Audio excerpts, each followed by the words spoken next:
Bienvenue sur notre chaîne. N'oubliez pas de vous abonner pour ne pas manquer les nouvelles vidéos. Bon visionnage. En y repensant, j'ai toujours eu l'impression que ma vie était planifiée avec une extrême minutie, comme si chaque chapitre était soigneusement esquissé avant même de commencer.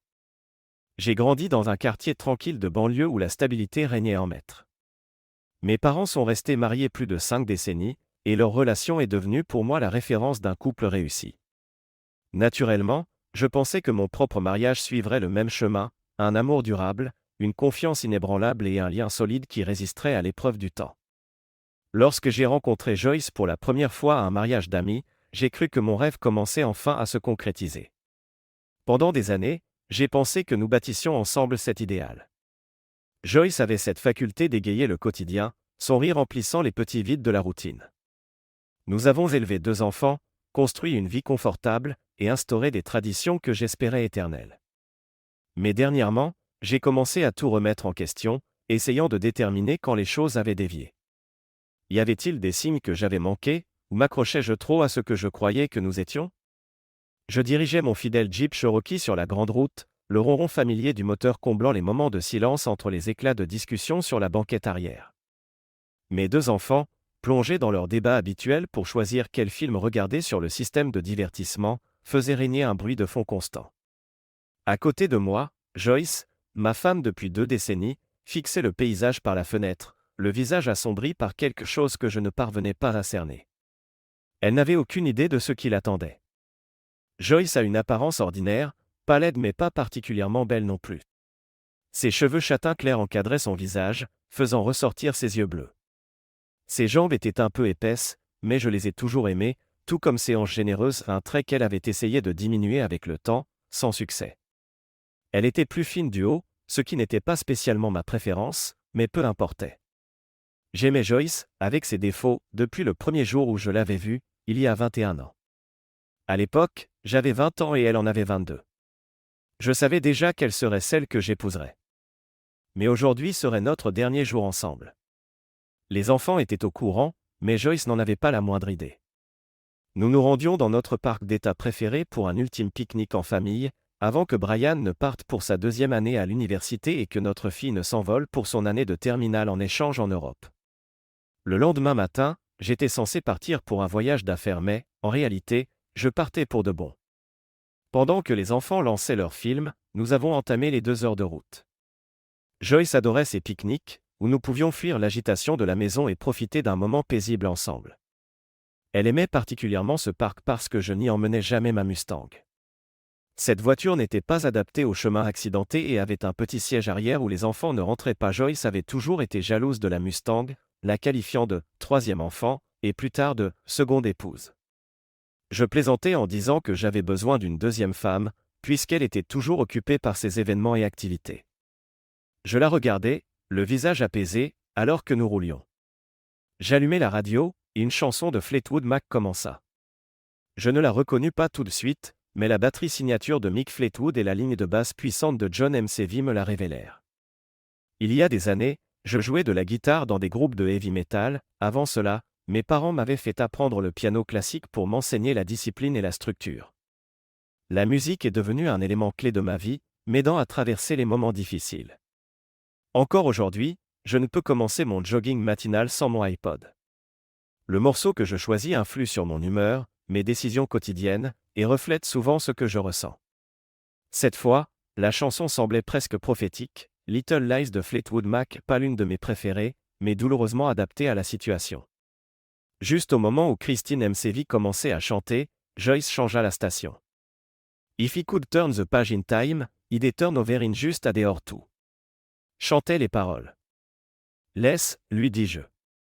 Close my, close my, close my eyes. Résonna la voix de Stevie Nicks et Lindsey Buckingham. La voix de Christine chantait « Believing », ce qui reflétait notre situation.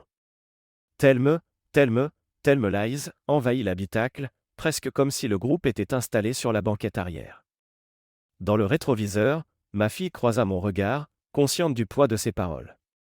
Elle reporta son attention sur son film, et Joyce retourna à la contemplation par la fenêtre. Je me mis à réfléchir à la signification que ces mots avaient pour moi, pour nous. J'avais toujours aimé Joyce profondément. Elle n'était pas une beauté renversante, mais sa personnalité et son énergie positive m'avaient conquis dès notre rencontre. Notre vie commune m'avait fait croire que jamais personne d'autre ne compterait autant. Jusqu'à il y a 2 semaines, quand j'avais découvert sa liaison avec Matt Blake. Les paroles de Christine sur le fait de remonter le temps résonnaient. Si seulement je pouvais changer le jour où Joyce avait rencontré Matt et celui où elle m'avait trahi pour la première fois. Mais je ne le pouvais pas.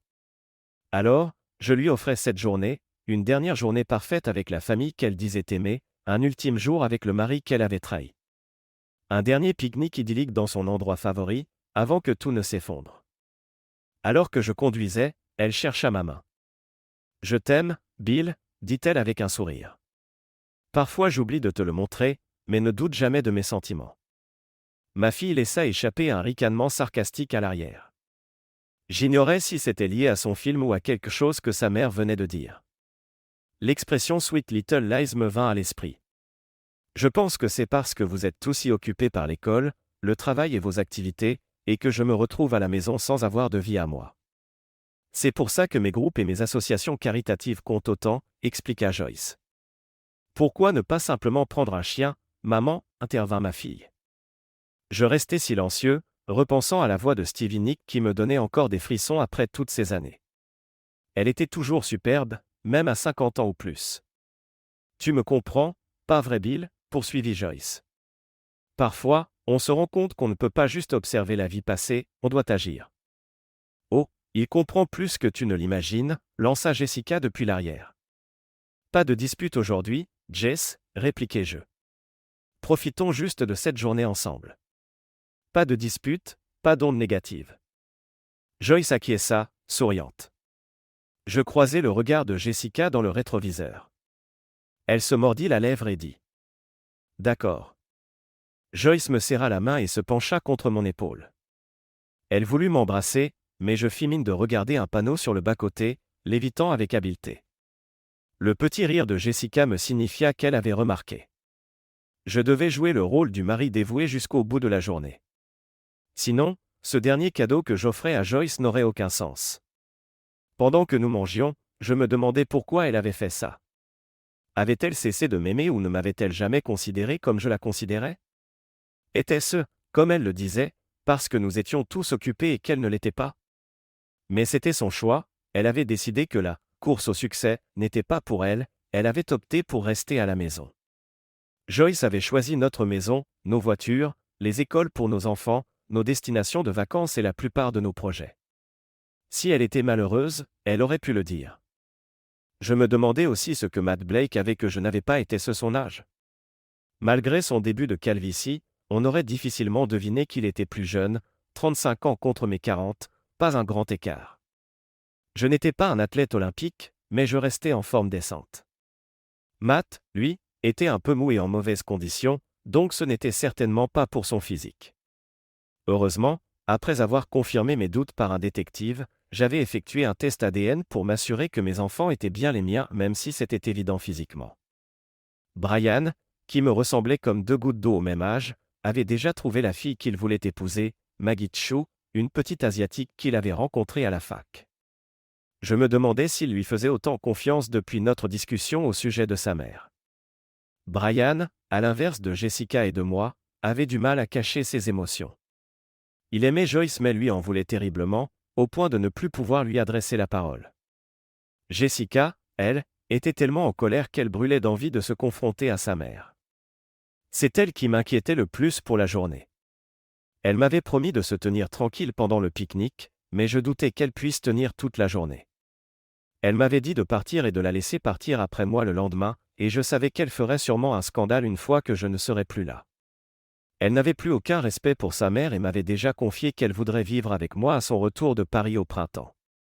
Je lui avais dit qu'elle serait toujours la bienvenue, et qu'à 17 ans, un juge la laisserait sans doute choisir. Le mot « divorce » avait un goût amer. C'est fou comme quelques lettres peuvent détruire tout ce qu'on a construit et faire plus mal que n'importe quel coup physique. À notre arrivée dans le parc, je payai l'entrée. On devrait peut-être prendre les plaques d'immatriculation spéciales qui nous permettent d'entrer sans payer, suggéra Joyce. Avec les enfants qui partent, je doute qu'on y revienne beaucoup, répondis-je. Mais c'est notre endroit préféré, répliqua Joyce. Nous? Aussi souvent qu'avant, demandai-je, un brin sceptique. Bien sûr, sourit-elle. Je n'ai envie de venir ici avec personne d'autre que toi. Tandis qu'elle parlait, j'entendais presque Stevie Nicks chanter, Tell Me Ali, de sa voix profonde. En quelques minutes, nous étions en train de décharger la nourriture, les couvertures et nos affaires. Jess, ne mets pas la couverture trop près du barbecue, lançai-je. D'accord, papa, répondit-elle avec entrain. Je la mets juste plus près de maman parce qu'elle avait froid. Non, ma chérie, je n'ai rien dit de tel, rétorqua Joyce. Tu dois confondre avec une autre fois. Jessica, maintenant à côté de moi, chuchota pour que seul je l'entende. Je commence à m'habituer au climat en enfer. Je la regardais et réalisais pour la première fois à quel point la dégradation de notre famille l'affectait. Je savais que j'étais brisé de mon côté, mais mes enfants souffraient aussi. Brian avait Maggie comme soutien moral, mais même leur relation en pâtissait à cause de l'exemple donné par Joyce, ils devenaient méfiants et soupçonneux au moindre mouvement de Maggie. Quant à Jessica, ma petite fille, elle était en proie à une colère féroce.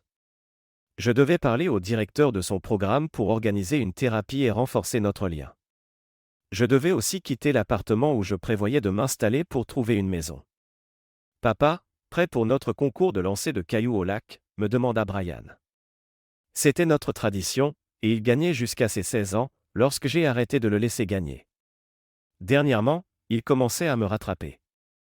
Peut-être que cette année, tu vas me battre, champion, plaisantai-je. Mais laissons d'abord le temps au barbecue de démarrer. Il hocha la tête en souriant et sortit son téléphone pour appeler Maggie. Papa, il n'y a pas de réseau ici, pesta-t-il, frustré. Je ris. Brian, viens, on va faire la course jusqu'au lac, cria Jessica, s'élançant avant même qu'il n'ait compris. Pour l'instant, j'étais seul, face au moment que je redoutais depuis le début de la journée. Joyce disposa une couverture et m'invita à la rejoindre. Je dois allumer le barbecue, dis-je. Mais garde-moi une place. J'ai attendu ce moment toute la matinée. Je jouais mon rôle, comme si tout allait bien. Joyce n'était pas la seule à savoir dire de gentils mensonges. Pourtant, ce qui se passa ensuite fut l'une de mes plus grandes performances. Joyce m'envoya un baiser de loin et je fis semblant de l'attraper et de le poser sur ma joue avant de l'écraser au sol d'un pas discret. Elle ne remarqua rien et me sourit. Je me demande ce que tu ferais avec un vrai baiser, dit-elle. On le découvrira plus tard, répondis-je. Ces petits mensonges étaient contagieux. Je vais chercher des fleurs sauvages, annonça-t-elle. Prépare quelque chose quand je reviens. Et si tu vois Jess, dis-lui de m'accompagner, elle adore cueillir des fleurs. J'acquiesçai et la regardai s'éloigner. Elle s'arrêta et se retourna. Bill, je suis tellement heureuse que tu aies insisté pour que je vienne aujourd'hui. Il n'y a aucun endroit où je préférerais être. Nous avons besoin de plus de moments comme celui-ci. La vie est devenue si chargée qu'on se croit acquis. On se dit qu'on sera toujours là, mais on devrait se remettre à faire plus de choses ensemble. Elle partit en souriant, déterminée à cueillir ses fleurs. C'était peut-être le plus doux mensonge que j'ai jamais entendu.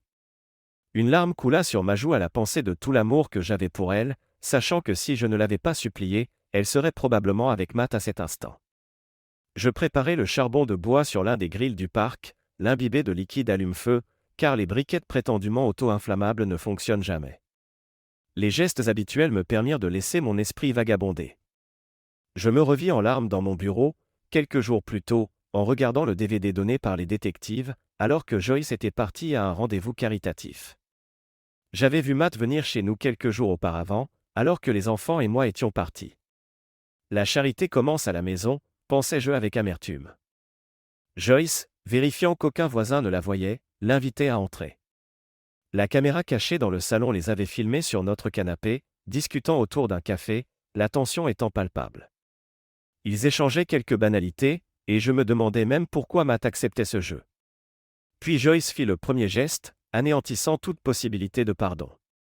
Elle lui demanda si ses jambes paraissaient grosses, ajoutant que moi je les aimais, mais qu'elle les trouvait vieilles et lourdes. Il répondit qu'il ne pouvait pas juger tant qu'il ne voyait pas tout. Joyce remonta alors sa jupe plus haut. « Ce que je vois me plaît, dit Matt avec désir, mais c'est dur de juger avec des informations incomplètes.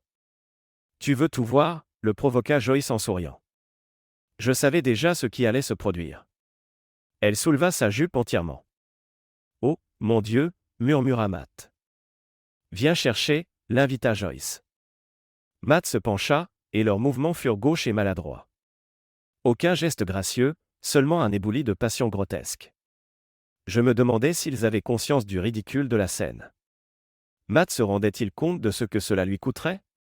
Sans doute pas, car il ignorait ce qui l'attendait dans les 24 heures. Quant à Joyce, j'espérais qu'elle trouverait son bonheur dans sa nouvelle vie. J'avais décidé de gérer tout ça avec sang-froid, sans céder à des instincts primaires. Que le meilleur gagne. Ma seule priorité était de veiller à la sécurité de mes enfants avant de m'éloigner. Mes avocats allaient lui remettre la demande de divorce et la proposition de règlement. Pas de négociation. Elle accepterait mon offre ou n'obtiendrait rien. C'était une offre relativement faible. Si nous passions par un divorce contentieux, sa réputation serait anéantie, je veillerais à ce qu'elle perde toute place dans nos cercles associatifs. Les enfants ne seraient pas touchés, Brian serait déjà reparti à l'autre bout du pays, et Jessica serait à Paris. Pour Joyce, il serait plus simple d'accepter mes conditions et de passer à autre chose, tout comme moi. Ce jour-là, dans mon bureau, j'étais à ce point absorbé par ce que je voyais sur l'écran que je n'ai pas entendu Jessica entrer. Elle m'a simplement pris la main et a essuyé mes larmes. Maintenant, tu sais, murmura-t-elle. Je hochai la tête, incapable de prononcer un mot. Je voulais te le dire, papa, mais je ne pouvais pas sans te faire mal, confessa Jessica. Depuis quand sais-tu, demandai-je, la gorge nouée. Depuis le début, dit-elle. Il flirtait depuis des mois, mais ça ne dure que depuis 2 semaines. J'ai entendu maman dire à Suzanne qu'elle allait tout arrêter. Ça devrait bientôt se finir. Trop tard, ai-je répondu, le poids de mes mots nous submergeant tous les deux. Les choses ont changé à l'instant où ça a commencé. Tu ne peux pas lui pardonner, papa, demanda Jessica. Ses yeux me suppliaient, oscillant entre l'espoir et la prudence. Désolé, ma puce, mais je ne suis pas du genre à pardonner. Un petit sourire amer flotta sur ses lèvres. Bien. Moi non plus je ne vais pas lui pardonner. Jessica, nous devons gérer ça avec calme, dis-je, ferme. Ne le dis à personne et ne change pas ta façon d'agir envers ta mère. Un sou pour tes pensées, fit la voix de Joyce, me surprenant. Je ne l'avais pas entendu approcher. Peut-être qu'on ne devrait pas allumer ça tout de suite, dit-elle, remarquant que j'avais imbibé les briquettes d'un liquide trop inflammable. Je pris un deuxième sac, enlevai les briquettes trempées, que je jetai dans le lac pour éviter un accident, et préparer un nouveau feu plus raisonnable. Viens t'asseoir avec moi pendant qu'on attend que ça prenne, me dit Joyce en souriant. Je m'assis à côté d'elle, et elle prit ma main. Bill, en venant ici, j'ai eu une réflexion, commença-t-elle. Nous n'en avons pas parlé, mais nous entamons un nouveau chapitre. Nous avons déjà vécu de belles choses, et j'ai hâte de construire la suite. Je ne crois pas que ce soit fini pour nous. Je la regardais comme si je ne comprenais pas vraiment. En réalité, je voulais juste être loin d'elle. Mon esprit s'était replongé dans cette vidéo où elle était avec Matt. La voir me rendait malade. D'accord, chérie. Je ne sais pas, murmurai-je, feignant la réflexion. Arrive au fait, où tu vas m'avouer que tu couches avec un chauve de 35 ans qui habite chez sa mère. Pensais-je. Ces dernières semaines, ça fait 2 semaines qu'on n'a pas fait l'amour, tu sais, dit-elle en me cherchant du regard. Bien sûr, me dis-je. Pourquoi aurais-je voulu la toucher après avoir vu ces images avec Matt? Oh, chérie, je n'avais pas remarqué, mentis-je, tenant bon. Eh bien, je sais que tu attendais impatiemment qu'on se retrouve seul, à courir nu dans la maison, reprit-elle. Tu plaisantais souvent en disant que tu brûlerais mes vêtements pour que je sois tout le temps nu quand tu le voudrais. Elle sourit. En moi-même, je songeais, ça attendra qu'il gèle en enfer. Nous ne sommes pas encore assez âgés pour prendre notre retraite, Bill, poursuivit-elle, toujours souriante. Je t'aime et j'aimerais qu'on ait un autre enfant. Soudain, je ne pouvais plus respirer. Je me mis à tousser. Joyce me tapota le dos pour m'aider. Mes pensées tourbillonnaient, peut-être était-elle déjà enceinte de Matt? Cherchait-elle à m'attribuer la paternité? Ou alors prévoyait-elle de tomber enceinte de Matt, puis de prétendre que c'était le mien? Peut-être se sentait-elle coupable et voulait-elle relancer notre vie sexuelle qu'elle avait sabordée en toute conscience. Je n'en savais rien et je m'en fichais. Je voulais juste finir cette journée et m'en aller. Bizarrement, la chanson de Christine McVie me revint en tête, et j'y trouvai la réponse. Le deuxième couplet disait en substance « Even to don't make plan, I hope you understand there's a reason why ». Joyce, ne faisons pas de plan pour l'instant. J'espère que tu comprends qu'il y a une raison pour laquelle je ne veux rien organiser. Je reprenais les paroles, plus ou moins. Oh, tu me veux juste pour toi, hein, fit-elle en souriant. C'est tellement égoïste. Tu as déjà des idées coquines pour quand les enfants ne seront plus là. Je me contentais d'acquiescer, souriant doucement. Comme le dit la chanson, on ferait mieux de rompre. Essayons ça. Joyce réveillait le pire en moi. Elle posa ma main sur son cœur et l'Y maintint. À cet instant, Jessica réapparut. On fait griller un truc ou quoi ? Demanda-t-elle. Papa, mon estomac va souffrir à cause de tes hormones toute la journée. J'opinai, soulagé que Jessica nous interrompt, et me dirigeai vers le barbecue. Je mis des saucisses, des steaks, des hamburgers et quelques blancs de poulet, ainsi que 2 pavés de saumon enveloppés dans du papier d'aluminium. Je comprends pourquoi tu veux juste toi et moi un de ces jours, lança Joyce, surgissant de nouveau derrière moi. Papa, je vais faire une sieste dans la Jeep, dit Brian, gavé de hot-dog. Joyce voulut montrer à Jessica les fleurs sauvages, mais ma fille me demanda de marcher avec elle. Joyce, peu amatrice de randonnée, partit seule, panier de fleurs en main.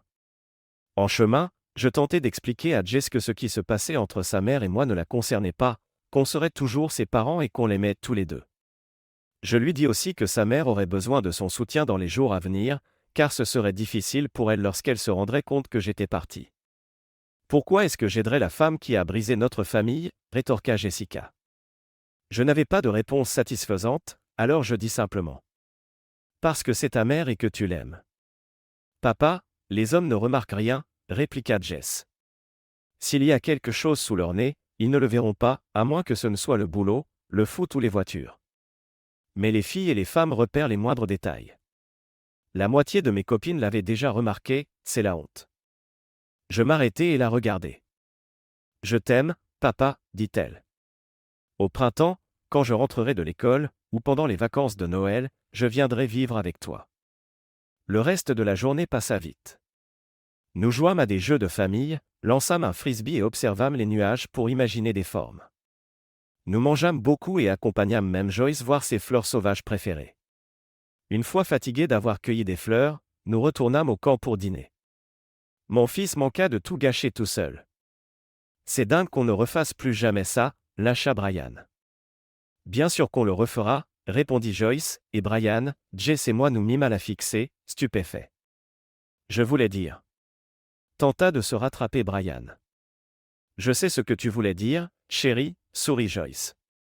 La prochaine fois, tu pourras venir avec Maggie, et peut-être que Jessica viendra avec quelqu'un aussi. Qui sait, vous me rendrez peut-être grand-mère, mais on reviendra toujours ici. C'est une tradition familiale. Elle me donna un léger coup de coude et ajouta. Et peut-être que ça rendra la chose encore meilleure. Brian sourit, soulagé de ne pas avoir vendu la mèche. Joyce s'approcha alors pour m'embrasser. J'ai perdu le compte du nombre de fois où j'ai embrassé Joyce au fil des ans, mais celui-ci avait une saveur différente. C'était comme si les paroles de Brian l'avaient rendue plus intense, comme si elle pensait que toute notre relation reposait sur ce baiser-là. « As-tu réfléchi à ma proposition ?» me demanda-t-elle, le regard plein d'espoir. Ses yeux débordaient d'amour, d'adoration et de passion, et durant un bref instant, j'ai presque oublié ma colère. On dit que les yeux sont le miroir de l'âme. Dans les yeux de Joyce, je vis de l'amour. Une fraction de seconde, j'ai envisagé de lui accorder une dernière nuit, peut-être même de réaliser son souhait. Puis je me suis ravisé, si elle tombait enceinte, je ne pourrais jamais m'éloigner de mon enfant. Et l'idée qu'elle élève mon bébé dans le sous-sol de la maison de Matt m'horrifiait. Nous avons rangé nos affaires, et la nuit commençait à tomber. Nous bâillâmes et prîmes la route du retour. Nous devions d'abord passer par l'aéroport pour y déposer Brian, qui prenait un vol de nuit afin de passer un jour de plus avec Maggie avant la reprise des cours. Maggie était déjà rentrée plus tôt dans la journée, et je soupçonnais Brian de vouloir lui faire la surprise, tard le soir, pour vérifier qu'elle était bien chez elle, et surtout qu'elle y était seule. Maudite soit Joyce, pour avoir fait voler en éclats la confiance de ses propres enfants. Son insécurité et son ennui avaient tout détruit. Plus rien ne serait jamais pareil. Notre famille était brisée. J'espérais vraiment que Matt en valait la peine. « Tu peux conduire, chérie ?» demanda Joyce. « Je gère » répondis-je. « J'ai juste beaucoup de choses en tête. »« Oh » fit-elle. « On a pris une décision ?» J'étais perdu dans mes pensées, pensant à toute autre chose. Mais je me dis qu'un dernier mensonge ne ferait pas de mal. Je voulais la rendre aussi heureuse que possible en ce dernier jour. L'objectif de la journée était de retrouver ce qu'aurait dû être notre vie, de créer un dernier souvenir de l'amour qui avait marqué la majeure partie de notre vie d'adulte. Je réfléchis au prénom, murmurai-je. Son expression me bouleversa. Un mélange d'amour, d'adoration et de passion, le même regard qu'elle me lançait avant ces 2 semaines fatales, quand elle avait commencé sa liaison avec Matt. Après ça, je n'avais plus vu que de la culpabilité et du doute dans son regard. « On commence ce soir, chérie » susurra-t-elle. « On devrait peut-être attendre mon retour de voyage, dans 2 jours, répondis-je. On ne voudrait pas que Jessica nous entende. Ce serait gênant. Sur la route du retour, lorsque nous nous sommes arrêtés à l'aéroport, Joyce et Jess se sont assoupis. Je suis descendu avec Brian pour l'accompagner jusqu'au terminal. « Tiens » lui dis-je en lui donnant un peu d'argent, même s'il avait déjà une carte bancaire. Je le serrai fermement dans mes bras. « Papa, n'oublie pas de m'envoyer un mail dès que tu sais dans quel bureau tu seras muté. Jess et moi, on prévoit d'aller à Hawaï. J'emmènerai Maggie pour Noël, mais on ira chez ses parents pour Thanksgiving. Ça te laissera le temps d'organiser ton nouveau logement, dit-il. Mais tiens-moi au courant. Thanksgiving sur la plage, ça a l'air sympa, répliquai-je. Brian, et si ta mère et moi étions toujours ensemble, demandai-je, presque par réflexe. Il me jeta un regard incrédule. Alors, Noël serait sans doute très étrange, avec toi vérifiant sous le sapin si son copain lui a laissé un cadeau ou s'il est invité, et le nombre de chaises à table, tout en surveillant la cheminée au cas où elle flirterait avec le Père Noël. Il sourit tristement. Je t'aime, papa. Fais ce que tu dois faire, on te soutiendra quoi que tu décides. Il effleura la tête de Jessica et l'embrassa doucement. Ne lui dis pas que j'ai fait ça, ajouta-t-il avec un sourire, avant de partir vers la zone d'embarquement, non plus comme un enfant mais comme un homme. Je remontai en voiture et repris la route. Joyce, à moitié endormie, chercha ma main, tandis que Jessica ronflait doucement derrière. Même dans son sommeil, Joyce me cherchait naturellement. « Je t'aime, Billy » murmura-t-elle. Cette phrase ne fit que renforcer ma confusion. Comment une femme pouvait-elle dire qu'elle m'aimait même dans son sommeil?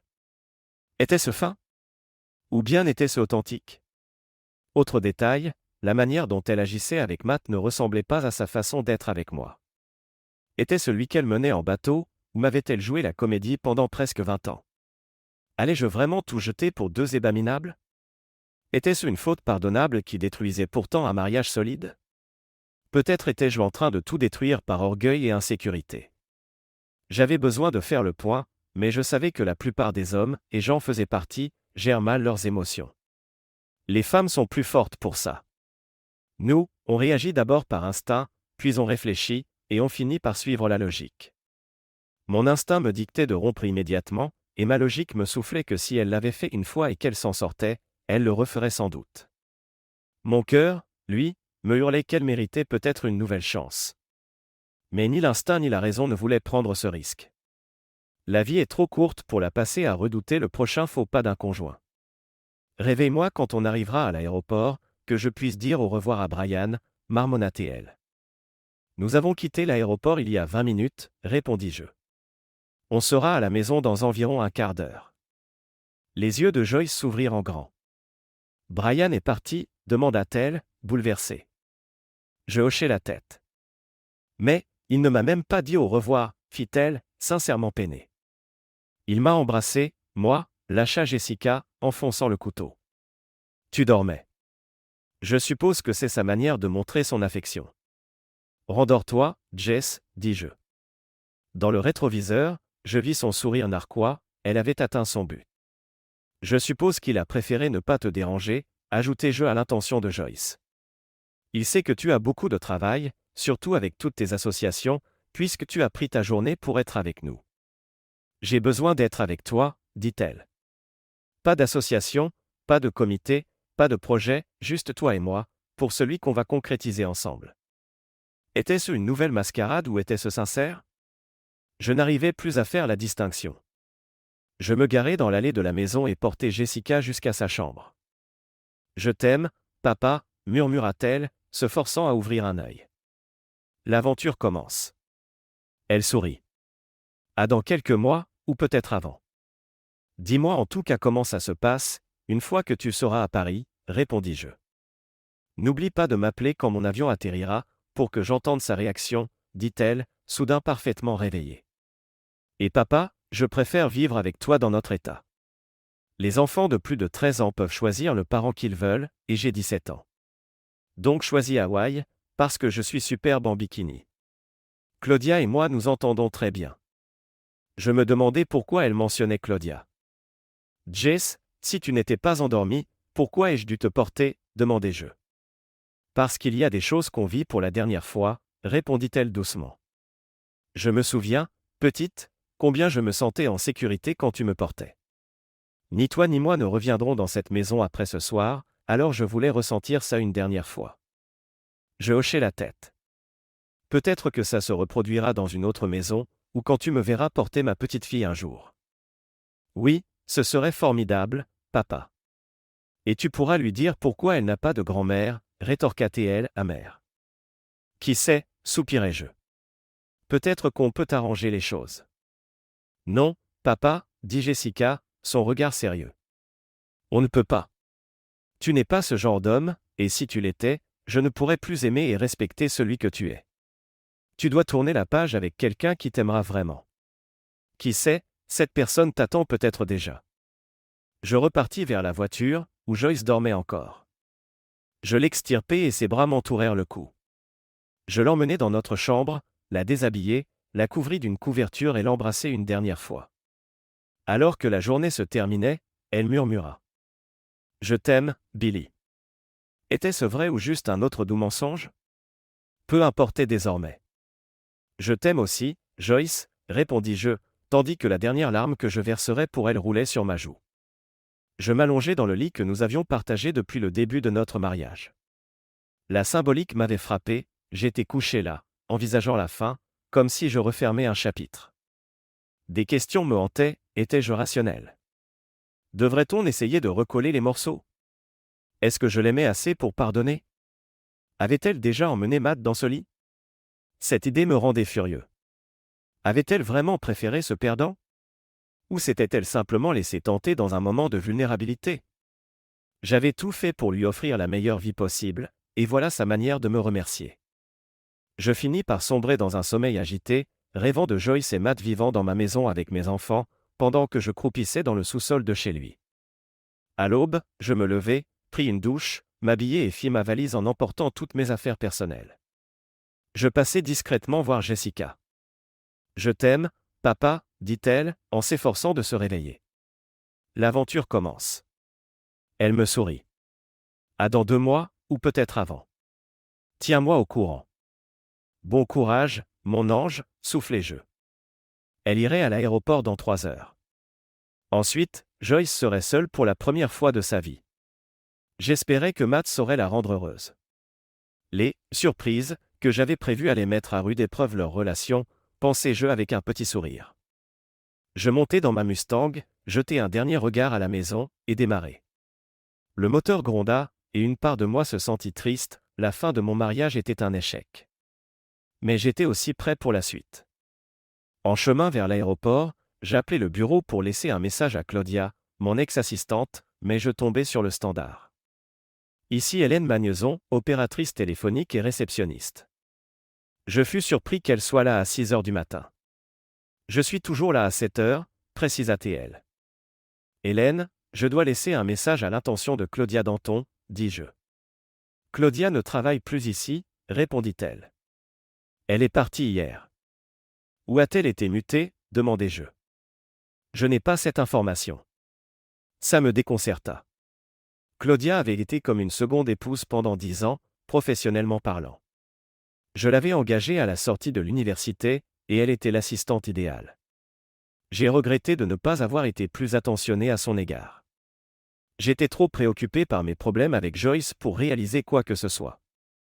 Je décidai de prendre quelques jours pour découvrir où elle était partie et la contacter. Après cela, je me rendis à la société de transport que j'avais contactée. Naturellement, j'avais choisi le bureau d'Honolulu comme nouvelle affectation. Jessica n'y était pas pour rien, même si je prétendais le contraire. Ce serait aussi l'occasion de lui faire plaisir. Je déposai ma Mustang, qu'il devait expédier par bateau. Elle arriverait un jour après moi. Puis je pris une navette jusqu'à l'aéroport, m'enregistrai et attendis à la porte d'embarquement. Au bout d'une quinzaine de minutes, une femme s'assit à côté de moi. Sans quitter des yeux mon magazine, je reconnus son parfum familier. Ses jambes étaient fines et bien galbées, pas aussi épaisses et sexy que celles de Joyce, mais sans doute plus attirantes pour la plupart des hommes. Mon regard remonta vers sa taille fine et sa poitrine relativement large par rapport à son petit gabarit. « Ce n'est pas poli de fixer la poitrine d'une inconnue, dit-elle. Et puis, tu n'es pas marié ? Je l'étais, répondis-je. Maintenant, je suis ouvert à de nouvelles opportunités. Tu ne devrais pas être au travail, Claudia ? Je souris. Elle était la meilleure assistante qu'on puisse rêver. Je sais, fit-elle en souriant à son tour. Mais maintenant, je suis moi aussi libre pour de nouvelles possibilités. Claudia, tu n'avais pas besoin de quitter l'entreprise à cause de moi, tentai-je. Je n'ai pas quitté, dit-elle. Je me suis juste fait muter là où tu vas. Comment savais-tu quand je partais et où j'allais, demandai-je. D'abord, c'est moi qui ai géré tous tes papiers, répondit-elle, malicieuse. Ensuite, Jessica m'a appelé pour m'expliquer la situation. Elle trouve qu'on formerait un bon duo, et elle ne voulait pas que tu partes seule. Je la regardai, méfiant, mais elle se contenta de sourire. Bill, j'ai toujours voulu être plus qu'une simple assistante. Ne mérite-je pas ma chance, moi aussi ? Je ne te demande pas de mariage ou de promesse, juste de prendre les choses un jour à la fois. Je souris et lui tendis la main. Pendant ce temps, Joyce se réveilla lorsque le téléphone sonna pour la 4e fois. Il bascula sur la messagerie après 3 sonneries, mais l'interlocuteur insista. Pourquoi Bill ne répondait-il pas ? Il devrait déjà être debout pour son vol. Elle avait fait un rêve merveilleux sur la façon dont elle accueillerait Bill à son retour. Elle ne pouvait pas croire qu'elle avait réussi à maintenir sa relation avec Matt secrète. Elle avait tout, un mari qui soutenait son style de vie, et un jeune homme qui l'adorait. La vie parfaite. Allô, répondit-elle sèchement. Joyce, c'est moi, Matt, lança la voix à l'autre bout. Je ne pourrais pas venir aujourd'hui, peut-être jamais. Il parlait d'un ton pâteux. On aurait dit qu'il était ivre. Pourquoi tu es sous si tôt, pensa Joyce. De toute façon, elle avait décidé de rompre avec lui la veille, ça tombait bien. Il n'y avait aucun futur avec Matt. Elle aimait trop Bill, le pique-nique lui avait rappelé ce fait. Maintenant qu'il projetait d'avoir un autre enfant, elle n'avait plus besoin de la distraction que lui procurait Matt. Ce n'était qu'une passade, un cap de la quarantaine peut-être.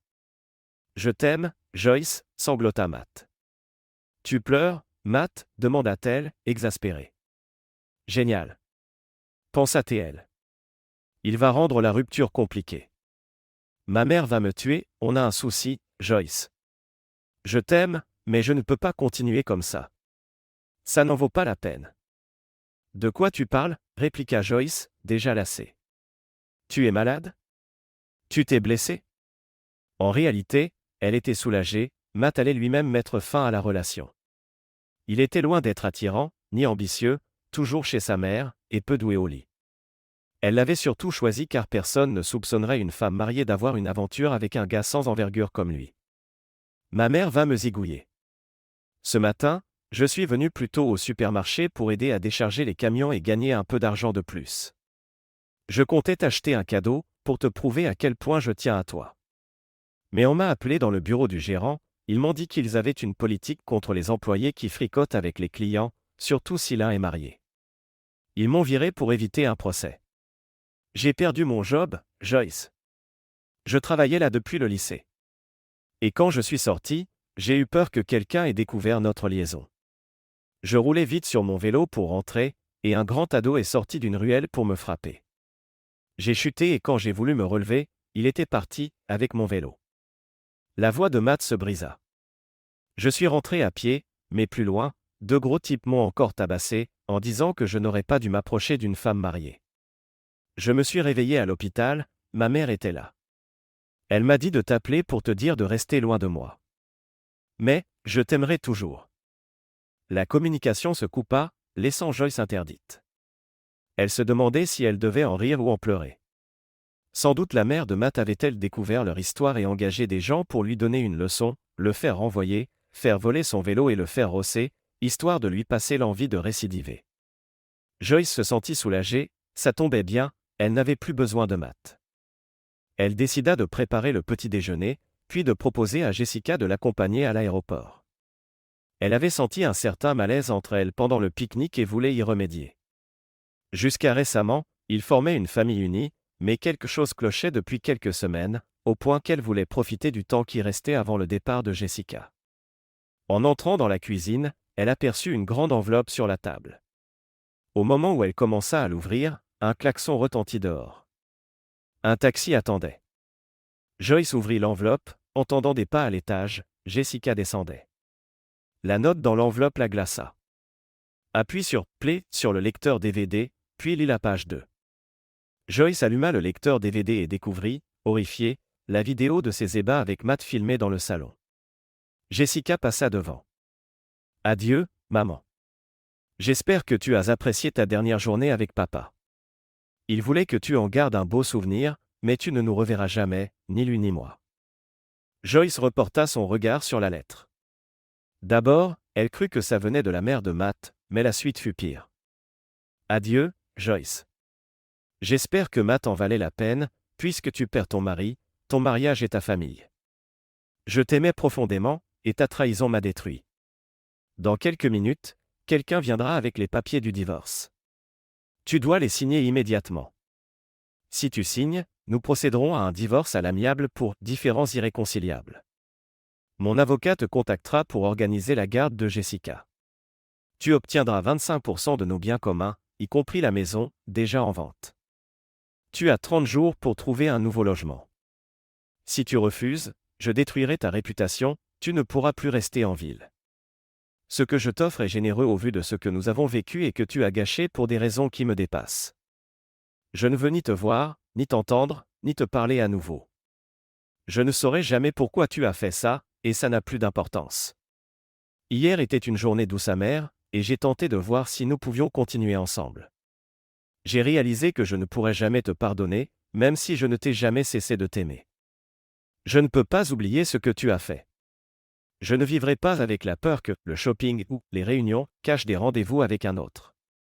Tu l'as fait souvent, non? Peut-être pas sexuellement avant, mais tu as menti, tu m'as embrassé, tu m'as trahi. Au final, ce n'est pas le manque d'amour ou mon refus de pardonner qui nous sépare, ce sont tous ces mensonges. De doux petits mensonges. Joyce se sentit vidée. Jamais elle n'aurait imaginé une telle issue. L'aventure avec Matt n'était qu'un jeu, une fuite de l'ennui. Son rêve avait toujours été d'être épouse et mère, et elle pensait l'avoir accompli en rencontrant Bill à la fac. Mais en vieillissant, elle s'était sentie dépérir. Les dernières années avaient été particulièrement difficiles, ses enfants étaient presque adultes, Brian l'était déjà, Jessica ne tarderait pas à partir aussi. Il n'avait plus vraiment besoin d'elle. Bill avait sa carrière, et même s'il avait modéré ses déplacements pour être plus présent, il était parti chaque matin en semaine. Claudia gérait tout le travail pour lui, si efficacement que Joyce n'avait aucune raison de s'en mêler. De son côté, Joyce était de plus en plus jalouse de cette jeune femme attirante et dynamique, qui faisait presque figure de « partenaire » au travail. Un jour, lors d'un dîner d'entreprise, quelqu'un avait dit « Est-ce que Bill et Claudia sont mariés? Ils iraient bien ensemble. » Un autre avait ajouté « Et puis ils bossent si bien ensemble. » Cette scène avait miné Joyce, convaincue que Claudia lorgnait Bill, et que si l'occasion se présentait, elle passerait à l'acte. Joyce avait engagé un détective privé pour la surveiller, dépensant une bonne partie de son héritage. Après 3 mois, les résultats étaient tombés, Bill et Claudia n'avaient aucune relation ambiguë. Joyce se sentit soulagée mais frustrée d'avoir jeté tant d'argent par les fenêtres. Maintenant, elle prenait conscience de son inattention. Bill avait dû soupçonner sa jalousie et ses doutes, et elle n'avait rien vu. Elle se sentait totalement perdue. Elle entendit le bruit d'une portière de taxi et vit Jessica mettre sa valise dans le coffre. Peut-être que Jessica savait où Bill était parti. Ils étaient si proches, tous les deux. Joyce comprit pourquoi sa fille avait été si froide ces derniers temps, elle savait tout et la désapprouvait. « Jess, attends !» cria Joyce alors que sa fille montait dans le taxi. Jessica se retourna et leva son majeur, sans dire un mot, avant de refermer la porte. La voiture démarra, et Joyce, encore en robe de chambre, s'élança sur la route. Elle marcha sur un caillou qui lui entailla la jambe. Boitant, elle revint vers sa maison, entendant le sifflement d'un voisin. C'était le vieux monsieur d'en face, qui lui faisait signe. « J'ai besoin de votre téléphone, » dit Joyce, rabattant sa robe. Le vieil homme acquiesça et l'invita chez lui. « Le téléphone est là, » dit-il. Joyce prit l'annuaire, mais avant de l'ouvrir, il posa sa main dessus. Elle le regarda, incrédule. « Quoi ?» demanda-t-elle. « Une question, » dit-il. Elle acquiesça. « Quel est le contraire de bon ? » Mauvais, fit-elle. Non, répondit-il. Le contraire de bon, c'est mieux. J'avais une vie bonne, et je l'ai gâchée pour la rendre meilleure. Il lui tendit une clé. C'est quoi ? S'étonna-t-elle. La clé de ta maison. Ton mari me l'a confiée pour que j'arrose les plantes et relève le courrier pendant vos vacances. Interloquée, Joyce le remercia et repartit chez elle. Elle ouvrit la porte, alla directement au téléphone et composa le numéro de Bill. Ça sonna jusqu'à la messagerie. Elle voulut laisser un message, mais ne savait pas quoi dire. Elle savait qu'elle avait peu de chances de le convaincre. Si elle acceptait les termes du divorce, elle s'en sortirait quelques mois grâce à sa part de la maison. Leur maison valait environ 300 000 $, donc 25%, c'était 75 000 $. Pas assez pour tenir sur le long terme. Joyce n'avait jamais travaillé, que pourrait-elle faire ? Elle se rendit compte que tout s'était effondré pour si peu. Elle voulut désespérément rappeler Bill, lui présenter ses excuses, mais la sonnette retentit. Elle ouvrit la porte. « Joyce Williams ?» demanda une jeune femme, mallette en main. « Oui. »« Vous avez été assigné ?» dit l'inconnu, tendant des documents. « Non, trop tôt, je ne suis pas prête. » Gémit Joyce. « Je dois les récupérer signés » répondit la femme avec détachement. Joyce signa, comprenant qu'elle n'avait plus d'option. Elle ferma la porte, s'effondra contre le bureau et éclata en sanglots incontrôlables. 2 jours et 4563 miles plus loin, Claudia sortit de la salle de bain de l'hôtel et posa une main sur l'épaule de Bill, qui pleurait en repensant à ce que Joyce avait sacrifié. « Ça ira mieux, » dit-elle pour le consoler, même si elle savait qu'on n'oublie jamais vraiment un premier mariage, ni le parent de ses enfants. Avec le temps, ils construiraient une nouvelle vie, auraient peut-être des enfants, mais Joyce resterait une ombre dans leur histoire. Alors, dire que « ça ira mieux » n'était-elle pas, à son tour, un petit mensonge ? Le 24 décembre, Joyce errait dans son ancien quartier, ignorée par ses anciens amis et voisins. Même sa meilleure amie d'un accent grave côté l'évitait en installant des décorations de Noël. Bill avait tenu sa promesse de ne pas révéler la raison de leur séparation, mais la mère de Matt avait tout raconté, décrivant Joyce comme la femme plus âgée qui avait séduit son fils. Les rumeurs avaient explosé, faisant de Joyce une paria. Elle n'attirait plus désormais que des hommes douteux, persuadés qu'elle était facile. Elle se rendit chez le seul ami qui lui restait, un vieil homme solitaire qui l'accueillit, sans doute parce que leur détresse respective les rapprochait. « Tes enfants devaient venir pour les fêtes, non ?» demanda-t-il. « Je l'espérais, » répliqua Joyce, amère. En 3 mois, elle était devenue une étrangère à elle-même, loin de la femme confiante qui avait trahi Bill. Brian est adulte, il a préféré passer Noël à Hawaï avec son père et Maggie, sur la plage. Elle haussa les épaules, la voix tremblante. Jess, elle, la justice a décidé d'une garde alternée. Je l'ai eue à Thanksgiving, et Bill l'a pour Noël.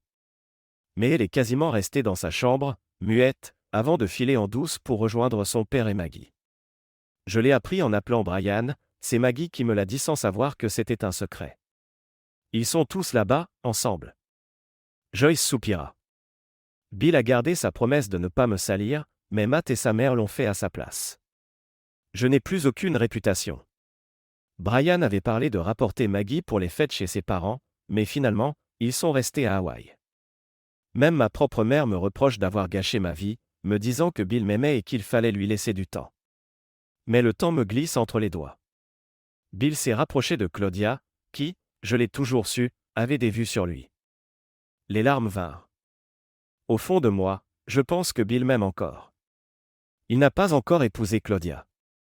S'il m'aimait moins, il l'aurait déjà fait, mais il souffre encore. Il tente de m'oublier, et pour l'instant, c'est trop douloureux pour qu'il s'engage. Il était fou de moi, il me l'a dit tant de fois. Comment ai-je pu m'ennuyer d'un amour pareil? Maintenant, je suis là, à prendre du poids, rongé d'amertume, sachant qu'un jour, il finira par m'oublier tout à fait et épouser Claudia. Il me l'a dit, il peut pardonner l'acte, mais pas la trahison. J'ai perdu ma vie idéale pour quelques mensonges, de doux petits mensonges. Merci de regarder et n'oubliez pas de vous abonner pour ne pas manquer les nouvelles histoires.